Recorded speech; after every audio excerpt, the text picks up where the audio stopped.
Maharashtra Hindi news के विशेष खबर के इस कार्यक्रम में आपका स्वागत है। मैं हूं सुरेंद्र मिश्र।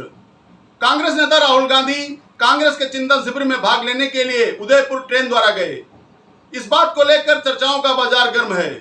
कोई इसे राहुल गांधी का अच्छा कदम बता रहा है तो कोई उन्हें रात की बजाय दिन की ट्रेन में चलने की सलाह दे रहा है।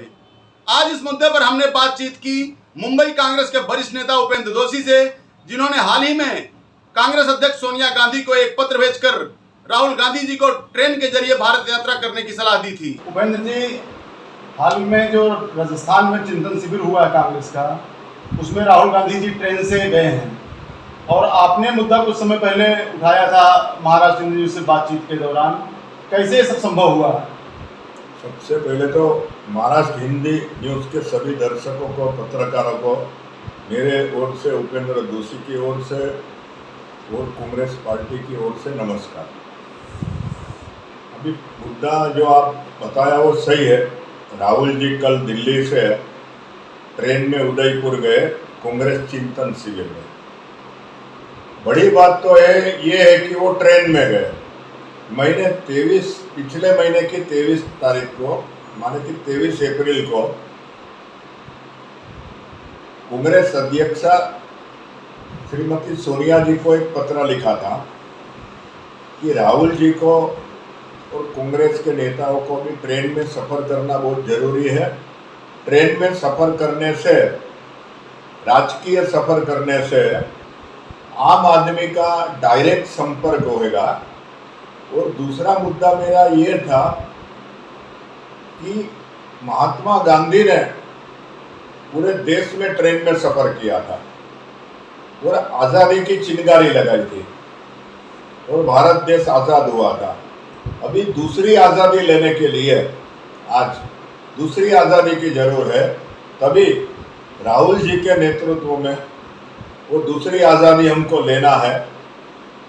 और आज जो मोदी सरकार की, भारतीय जनता पार्टी की सरकार की जो दमन अपने देश में चल रहा है, जैसा पहले ब्रिटिश लोगों का दमन चलता था, अब बीजेपी का और मोदी जी का दमन, अमित शाह का दमन चल रहा है। वो दमन को ख़त्म करने के लिए राहुल जी को ट्रेन में सफ़र करना जरूरी था। और ट्रेन में सफ़र करने के लिए मुख्य मुद्दा तो मेरा ये है कि पूरे देश के लोग राहुल जी को पहचानते हैं। वो बात मैं मानता हूँ, पूरे देश के लोग मानता है। लेकिन राहुल जी को प्रत्यक्ष जब भी लोग देखेंगे, आम आदमी उसको देखेंगे, तो उसके चाहक हो जाएंगे, कांग्रेस के चाहक हो जाएंगे और उनको मालूम पड़ेगा कि राहुल जी को हमने प्रत्यक्ष देखा, उनकी बात प्रत्यक्ष सुनी और उससे कांग्रेस की ताकत बढ़ने वाली है, ऐसा मैं मानता हूँ। तो जो कांग्रेस ने स्टेप लिया उस पर आपका क्या कहना है? मुझे बहुत गौरव है कि मेरी बात सोनिया जी के द्वारा राहुल जी ने मान ली और ट्रेन में सफ़र किया।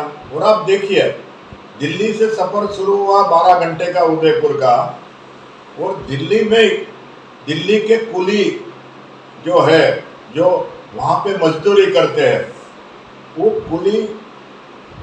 कुली लोगों ने पहले राहुल जी से मुलाकात की ट्रेन में जाकर। इससे बड़ी क्या बात है? मुझे तो कुली पिक्चर याद आ गया जिसका हीरो अमिताभ बच्चन था और हमारा हीरो राहुल गांधी है, जनता का हीरो राहुल गांधी है। चिंतन शिविर में एक परिवार एक टिकट की बात हुई है। ये हुआ है कि नए लोगों को तत्काल टिकट नहीं दिया जाएगा। इसको आप किस रूप में देख रहे हैं? ये बात सही डिसीजन है। एक परिवार में एक टिकट मिलनी चाहिए, क्योंकि दूसरे कार्यकर्ताओं को भी चांस मिलना चाहिए। सभी कार्यकर्ता पार्टी के लिए काम करते हैं और सभी कार्यकर्ता को उम्मीद रहती है कि मुझे कुछ न कुछ मिलना चाहिए। तो एक ही परिवार में सब कुछ चीज नहीं बंटना चाहिए। सभी कार्यकर्ताओं के बीच में सत्ता में भागीदारी होनी चाहिए। सोनिया गांधी जी ने कर्ज चुकाने की बात की है बड़े नेताओं से, कांग्रेस के नेताओं से। आप इसको किस रूप में देख रहे हैं?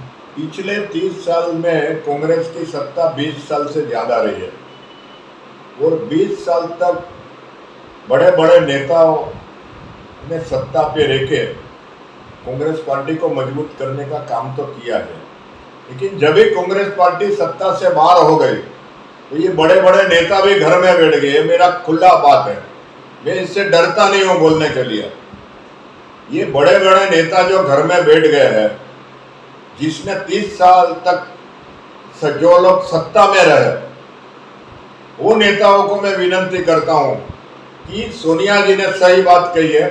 सोनिया जी खुल के भले नहीं बोल रही है, लेकिन मैं खुल के बोल रहा हूं कि आप 30 साल तक सत्ता पे रहे, कांग्रेस पार्टी अभी सत्ता पे नहीं है, आप घर में बैठ गए, अभी घर के बाहर निकलिए और आपने जो सत्ता का मजा लिया है, आपके बच्चे जो फॉरेन में पढ़ रहे हैं, आप जो विदेश गमन बार बार कर रहे हैं, वो सब विदेश गमन बंद करिए और आप अपने देश में गमन करने का काम शुरू करिए।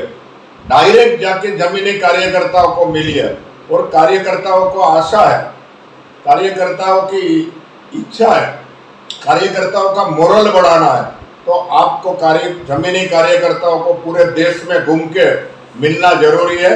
उस कार्यकर्ताओं की बात, कार्यकर्ताओं की तकलीफ सुनना है। ये सब काम अकेला राहुल जी नहीं कर सकता, पूरी टीम कर सकती है और ये टीम का सदस्य बनिए और आप तन मन और धन से मदद करिए।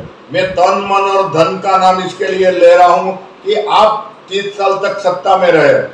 30 साल में कांग्रेस पार्टी ने आपको बहुत कुछ दिया है और बहुत कुछ दिया है, तो आपने भी कांग्रेस कार्यकर्ताओं तक, जनता तक तन मन और धन से मदद करना जरूरी है।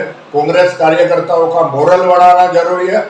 अगर छोटी छोटी मीटिंग भी होती है तो आपने वो अटेंड करना चाहिए, क्योंकि कांग्रेस कार्यकर्ताओं की ताकत बढ़ेगी और कांग्रेस कार्यकर्ताओं की जब ताकत बढ़ेगी तभी कांग्रेस की ताकत बढ़ेगी और तभी 2024 में कांग्रेस सत्ता पे आ सकती है। जो 430 लीडर चिंतन शिविर में गए हैं, उनसे आपकी क्या अपेक्षा है?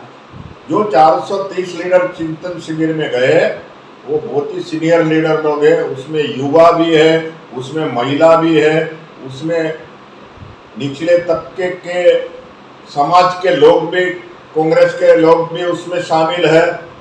वो सभी लोगों ने सोनिया जी का आह्वान को मान्य करना चाहिए और ये सभी लोगों ने अपनी एकता दिखानी चाहिए और अपने अपने राज्य में भी ग्रुपबाजी बाजू पे रख के एकता दिखानी चाहिए और सबको साथ में लेके चलना पड़ेगा। मैं तो वहां तक मानता हूं चिंतन शिविर जो ये 3 दिन का है, 13, 14, 15 मई का, ये तीनों दिन का चिंतन शिविर का वीडियो अपने अपने राज्य में उन्होंने रिलीज करना चाहिए और अपने अपने राज्य में आके चिंतन शिविर के बाद आके उन्होंने पूरा अपने अपने राज्य में दौरा करना चाहिए, घूमना चाहिए और कार्यकर्ता को साथ में लेके आगे बढ़ना चाहिए, ऐसा मैं मानता हूं। और उन्होंने तन मन और धन से कार्यकर्ताओं के साथ, जनता के साथ जुड़ना चाहिए, ऐसा मैं मानता हूं। किस लेवल तक आप इस मैसेज को ले जाने के पक्षधर हैं? किस लेवल तक ले जाना चाहते हैं? मैं तो बोलता हूँ अपना स्टेट, अपना जिला, महाराष्ट्र की बात करूँ तो महाराष्ट्र राज्य, महाराष्ट्र के हर जिले में, हर पार्लियामेंट एरिया में और हर विधानसभा एरिया में, हर ब्लॉक समिति का एरिया में उन्होंने घूमना चाहिए, ये संदेश पहुंचाना चाहिए। और चिंतन शिविर से आने के बाद ये 430 नेताओं ने अपने अपने स्टेट में भी चिंतन शिविर रखना चाहिए और उसमें स्थानिक कार्यकर्ताओं को शामिल करना चाहिए और ज़्यादा में ज़्यादा वक्त ये अपने स्टेट की चिंतन शिविर में सामान्य कार्यकर्ताओं को अपनी बात रखने का मौका देना चाहिए। ये जो चिंतन शिविर हुआ, ये कहीं जो है आने वाले विधानसभा चुनाव या लोकसभा चुनाव का जो है ये पूर्व तैयारी तो नहीं है? कांग्रेस पार्टी की तैयारी चालू है। आने वाला लोकसभा चुनाव 2024 का और आने वाला गुजरात और हिमाचल प्रदेश का ये 2022 में चुनाव है। उसके बाद भी 2-3 राज्यों में चुनाव है। ऐसे 4-5 राजस्थान है, मध्य प्रदेश है, ऐसे छत्तीसगढ़ है। ये सभी राज्यों में ये चिंतन शिविर के द्वारा कैसा आगे बढ़ना वो भी नक्की होने वाला है। लेकिन उसमें मेरा एक सुझाव ये है कि जो जो राज्य में चुनाव है वहाँ दूसरे राज्यों के जो लोग, वो राज्य के समाज के लोग जो दूसरे राज्य में रहते हैं, जैसा कि गुजरात में, तो गुजरात में गुजराती हूँ, मैं जैन हूँ, मैं जैन माइनॉरिटी हूँ, तो मैं जाके गुजरात में भी मदद कर सकता हूँ। वहाँ का मेरे समाज के लोगों को मिलके, मेरे जैन समाज के लोगों को मिलके, ऐसे जैसा मैं मेरा दाखला देता हूँ, ऐसा हर समाज के लोग अपने अपने समाज को ये पांचों राज्य में जाके मिल के जुड़ के काम करेंगे तो उसका फायदा कांग्रेस को जरूर होगा। दूसरा, बहुत से अच्छे कार्यकर्ता दूसरे राज्य में है, वो जो राज्य में चुनाव होएगा वह राज्य में उनको भेजना चाहिए और वहाँ पे स्थानिक कार्यकर्ताओं को उसने मदद करना चाहिए। वहाँ जाके उसने नेतागिरी नहीं करना चाहिए, वहाँ जाके उसने भी एक स्थानिक कार्यकर्ता के जैसे, एक सामान्य कार्यकर्ता के नाते अपना काम शुरू कर देना चाहिए। चुनाव आएगा तभी नहीं, अभी से उसने काम शुरू करना चाहिए और अभी से एक टीम हर राज्य के लिए कांग्रेस पार्टी ने बनानी चाहिए, ऐसा मेरा सुझाव है। धन्यवाद।